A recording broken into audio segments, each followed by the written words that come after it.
রাত পোহালেই জামাই ষষ্ঠী, তো সেই উপলক্ষে সকাল থেকেই তো শুরু হয়ে যাবে খাওয়ান দাওয়ান। তো এই উপলক্ষে আমি একটা আপনাদেরকে মিষ্টির রেসিপি শেয়ার করছি, রসমালাই, যেটা বানানো খুবই সহজ আর খুবই সুন্দর হবে। দেখুন, যত চিকেন মাটন খাই না কেন, শেষ পাতে কিন্তু মিষ্টি খেতেই হবে। তো প্রথমে আমি 1 লিটার দুধ নিয়েছি, দুধের মধ্যে 3 চামচ জল আর 3 চামচ ভিনিগার মিশিয়ে দিয়ে দেবো। তারপর এটা ছানাটা কাটিয়ে ছানাটাকে ঠান্ডা জলে ধুয়ে ভালো করে জলটা বের করে দেবো চিপে চিপে।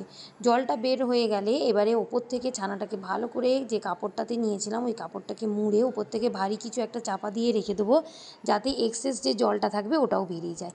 এবারে দুধের ওই গোলটা বানানোর জন্য আমি এখানে 1/2 লিটার দুধ নিয়েছি, ওর মধ্যে 1 কাপ গুঁড়ো দুধ দিয়ে ভালো করে ফুটিয়ে নেবো। তারপর 2টো এলাচ, কেশরের ধাগা আর কিছুটা কাজু গুঁড়ো দিয়ে ভালো করে এটাকে ফুটিয়ে ঘন করে তৈরি করে নেবো।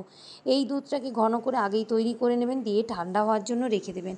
ততক্ষণ কিন্তু ছানাটা থেকে জলটাও বেরিয়ে যাবে। তো আমার এটা হয়ে গেলে আমি এটাকে এক সাইডে রেখে দেবো। এবারে ছানাটাকে ভালো করে হাতের সাহায্যে ম্যাশ করে নেবো। হাতের যে আমাদের পেছন দিকে তালুটা থাকে নিচের দিকে, ওই তালু দিয়ে ভালো করে এটাকে ম্যাশ করতে হবে, যেন পুরো ছানাটা মসৃণ হয়ে যায়। এই ছানাটা মাখতে মাখতে আমি চিনির যে ঘোলটাতে আমি বল, মানে ওই রসমালাইয়ের ছানাটাকে ফুটাবো বলগুলোকে, তো সেইটাও বানিয়ে নিচ্ছি। 1 বাটি চিনির মধ্যে এখানে আমি 4 বাটি জল দিয়েছি। এবারে ভালো করে মেখে নেব। এই ছানাটার মধ্যে 1 চামচ আমি ময়দা দিয়েছি, এটা ময়দা বা কর্নফ্লাওয়ার ইউজ করতে পারেন। দিয়ে ভালো করে আরেকটু মেখে নিয়ে ছানার বলগুলোকে রেডি করে নেব। আমি এখানে গোল শেপ না করে একটু চ্যাপ্টা করেছি। তো আমার 1 লিটার দুধে প্রায় 10টা রসমালাই হয়েছে। তো এগুলোকে আমি এবারে ওই ফুটন্ত চিনি শিরার মধ্যে দিয়ে কিছুক্ষণের জন্য ফুটিয়ে নেব। ধরুন 15 মিনিট ফুটিয়ে নেওয়ার পর এগুলোকে আমি ওই গরম গরম তুলে বরফ ঠান্ডা জলে কিছুক্ষণ রেখে দেবো, আরও 10 মিনিটের জন্য। তারপরে জলটা থেকে তুলে এগুলোকে ভালো করে চিপে চিপে এবারে দুধের ঘোলে দিয়ে দেবো।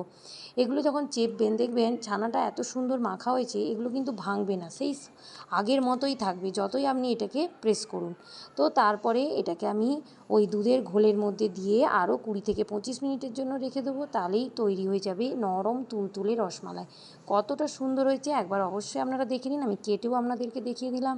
টাটা সবাইকে, আর সবাইকে আগে থেকেই শুভ জামাই ষষ্ঠী। ভিডিও ভালো লাগলে লাইক কমেন্ট করবেন।